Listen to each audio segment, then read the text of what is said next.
Imposible maigsoon nga last ug ang godly desire mag-uban sa heart. Ay alam jud ka makabatog godly desire sa word of God pag wala na imong kauwag sa kalibutan ng mga butang. Tangtanga ginang mga kaulag nimo ha.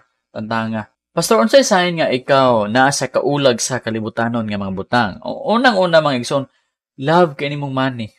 Gusto jud kag money, money, money, money. Pag ikaw bitaw na nahubog ka sa love sa money, di ka ganahan basag Bible. Nga ganahan ka mo lang tawag mga 6 videos. Gusto ka matog mga beach, kay gusto ka mulantaw dito mga di maayo. Unsa pa?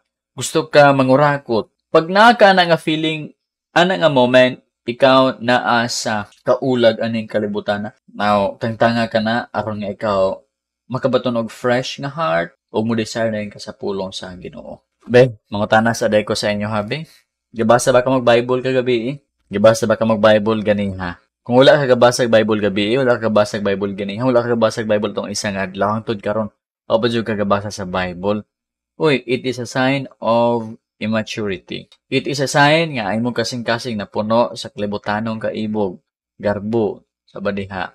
Nakay sakit. Once ang Christian mo labay na lang duha ka adlaw, wala pa gid siya nakabasag Bible, wala pa gid siya nakaampo. Kana ang Christian masakiton. Masakiton ba ka dili?